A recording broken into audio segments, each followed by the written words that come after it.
Baghdad जो कि एक इस्लामी इलाका है, जब वहाँ गुरु नानक जी ने शब्द कीर्तन किया तो वहाँ के लोग भड़क उठे। इतिहासकार कहते हैं कि गुरु नानक और भाई मर्दाना जी को पत्थर भी मारे गए और उन्हें पकड़ के वहाँ के एक पीर जिसका नाम दस्तगीर था वहाँ ले गए। और उस पीर ने गुरु नानक जी से कहा, क्या फकीर, क्या तुझे पता नहीं कि इस्लाम में गाना बजाना वर्जित है? तो गुरु नानक ने उन सबके गुस्से का बहुत शांत रहकर जवाब दिया और कहा कि दुनिया के गीत संगीत में कुछ बुरा हो सकता है, मगर जो हम गा रहे थे वो तो उस अल्लाह का गीत था, वह तो उस मालिक के प्रेम में गाए हुए गीत थे।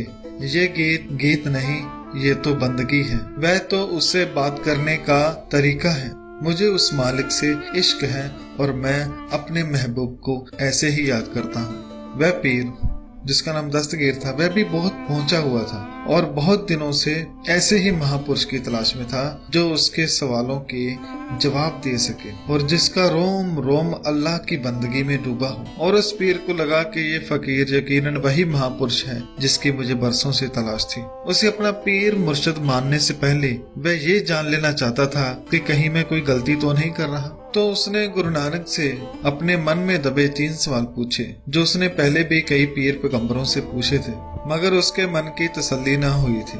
तो उसने गुरु नानक जी से कहा कि ऐ फकीर, मैं तुम्हारी बात की कदर करता हूँ और इन सब की तरफ से मैं माफी भी मांगता हूँ, मगर मैं तो तभी आपको एक सच्चा फकीर मानूंगा अगर आप मेरे 3 सवालों के जवाब दें। अगर आप जवाब देने में नाकाम हुए तो आपको इसकी सजा भी मिल सकती है। तो गुरु नानक जी ने कहा, मैं जानता हूँ तुम्हारे मन में बहुत सवाल हैं और तुम्हें बहुत बेसब्री से उनका जवाब भी चाहिए। मैं तुम्हें उनके जवाब दूंगा, मगर इस डर से नहीं कि मुझे सजा मिलेगी, बल्कि इसलिए कि तुम्हारे मन में चल रहे सवालों की लहरें शांत हो जाएं और तुम उस प्रेम के सागर में डुबकी लगा सको। गुरु जी ने कहा, पूछो क्या है तुम्हारे सवाल? तो पीर दस्तगीर ने कहा कि मेरा पहला सवाल है कि उस परमात्मा परमेश्वर अल्लाह से पहले कौन था? दूसरा सवाल कि अगर वो है तो वो रहता कहाँ है उसका स्थान?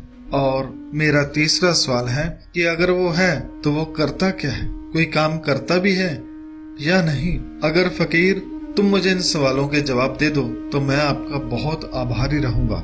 गुरुजी ने कहा कि आपके सवाल इतने कीमती हैं जितने आपके पास पड़े हुए ये मोती। मेरा जवाब इन मोतियों में छिपा है। सब लोग वहाँ देखने लगे।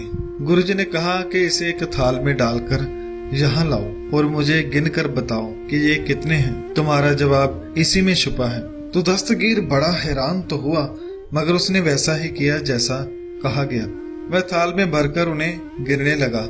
अल अतनीन तलाता अरबा, यानी अरबी में गिनने लगा 1 2 3। गुरुजी ने उसे 3 पर ही रोक दिया और कहा कि तुम गिनती गलत कर रहे हो। दस्तगीर बहुत हैरान हुआ। उसने कहा कि मैंने बिल्कुल सही गिना है। गुरुजी ने कहा, नहीं, तुम फिर से गिनो। उसने सोचा कि शायद मुझसे कुछ गलती हो गई है। वह फिर से गिनने लगा 1 2 3। गुरुजी ने फिर रोक दिया और कहा कि ऐ दस्तगीर, तुम तो इन लोगों के लिए बहुत बड़े पीर हो और फिर इस गिनती में चूक क्यों कर रहे हो? पीर ने थाल में पड़े मोतियों की तरफ देखा और फिर गुरु नानक की ओर थोड़ा सोचा और फिर कहा, ठीक है, इस बार जहां मैं गलती करूं आप वहीं मुझको रोक देना, ताकि मुझे समझ आ सके कि मैं कहाँ गलत हूँ। तो गुरुजी ने कहा, ठीक है, तुम गिनती शुरू करो। तो उसने गिनती शुरू की। जब उसने 1 कहा 1, तो गुरुजी ने उसे वहां ही रोक लिया, हाथ पकड़ लिया और कहा कि तुम यहाँ गलत हो। अब पीर भी हंसने लगा कि मैं तो समझा था कि आप बड़े फकीर हो, आप बाबा हो, मगर आपने तो मुझे 1 पर ही रोक दिया। भला 1 में क्या गलती है? गुरुजी ने कहा, यही तो गलती है, तुम 1 से शुरू कर रहे हो। तुम 1 से पहले शुरू करो। तुम 1 से पहले शुरू क्यों नहीं कर रहे? तो पीर ने कहा कि 1 से पहले तो कुछ नहीं है, सब 1 से ही शुरू होता है। गुरु नानक जी ने कहा, यही तुम्हारे पहले सवाल का जवाब है। 1 से पहले कुछ नहीं था, सब कुछ 1 से ही शुरू हुआ। ना उसको किसी ने जन्म दिया और ना ही उसे कोई मिटाने वाला है, उसी से ही सब कुछ चल रहा है। इसलिए उस 1 को प्रणाम करो, उस 1 के आगे सिर झुकाओ जिसके पहले कोई नहीं था, जो नाश रहित है और वो हमेशा रहेगा। गुरबाणी में दर्ज है कि आदेश तिसैं आदेश, आद अनिल अनाद अनाहत, जुग जुग एक को बीस। वह परमात्मा को प्रणाम करो जो पहले से है, जो शुरुआत से है, जो सदा से है और जो सदा रहेगा। दस्तगीर की आंखों में जैसे कोई चमक आ गई हो, जैसे उसे कोई बहुत बड़ा खजाना मिल गया हो, ऐसा उसके चेहरे पर मुस्कान थी। अब वो गुरुजी से दूसरा सवाल पूछते समय बहुत ही प्रेम से बात करता है कि है बाबा, मेरे दूसरे सवाल का भी जवाब दीजिए कि वो रहता कहाँ है। गुरुजी ने कहा कि तुम्हारे सवाल का जवाब जरूर दूंगा, पर पहले कुछ दूध तो मंगवा। पीर ने सोचा कि ये दोनों बहुत दूर से आए हैं, लगता है इन्हें भूख लग गई है, तो उसने तुरंत दूध मंगवाया। बड़े बर्तन में दूध को लाया गया और कटोरे में पाने ही लगे थे तो गुरु नानक जी ने रोक दिया और कहा कि है पीर, इसे इस बर्तन के अंदर ही रहने दो। पीर ने कहा जैसा आपका हो। और गुरु नानक जी ने पूछा कि ए पीर, मुझको बताओ कि इस बर्तन के अंदर क्या है। पीर ने कहा इसमें दूध है। गुरु जी ने कहा कि इसे गौर से देखो और बताओ इसमें क्या है। पीर ने सोचा कि शायद दूध में किसी ने कुछ मिला दिया है, तो उसने अंदर गौर से देखा और कहा कि इसके अंदर केवल दूध ही है। गुरु जी ने कहा नहीं, इसमें कुछ और भी है, तुम ध्यान से नहीं देख रहे। पीर ने फिर देखा और कहा नहीं महाराज, इसमें तो कुछ नहीं है। गुरु जी ने कहा कि क्या इस दूध में घी नहीं है। पीर ने कहा वो तो हर दूध में होता है। गुरु नानक जी ने कहा फिर बताओ इस दूध में घी कहाँ है। पीर ने कहा इसमें घी तो है मगर दिखाई नहीं देता, और घी को देखने के लिए तो दूध को अलग प्रक्रिया से गुजरना पड़ता है। गुरुजी ने कहा बस यही तो है तुम्हारे दूसरे सवाल का जवाब। जैसे यह दूध है वैसे ही हम सब ये दुनिया है, और इस दुनिया में परमात्मा वैसे ही है जैसे दूध में घी।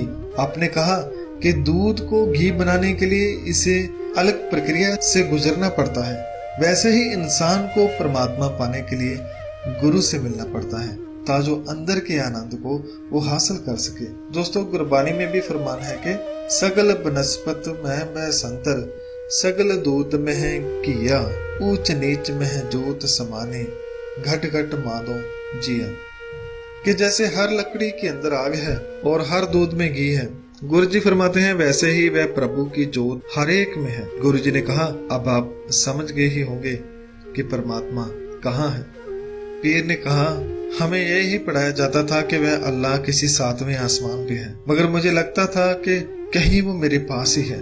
मगर आज आपकी बात सुन के महसूस हुआ कि सचमुच ही वो हमारे अंदर और सबके अंदर है। अब पीर ने हाथ जोड़ ली और कहा कि अब मेरे आखिरी सवाल का भी जवाब तो दे दीजिए, ताकि कोई शंका मेरे अंदर न रह जाए।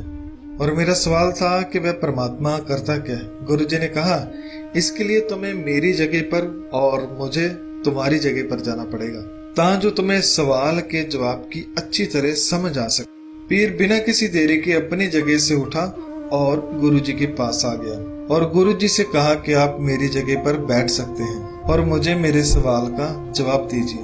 तो गुरु जी उसकी जगह पर बैठे और जो पीर था वो नीचे भाई मर्दाना जी के साथ बैठ गए। लोग हैरान थे कि हमारा पीर नीचे बैठा है और ये बाबा हमारे पीर की जगह पर।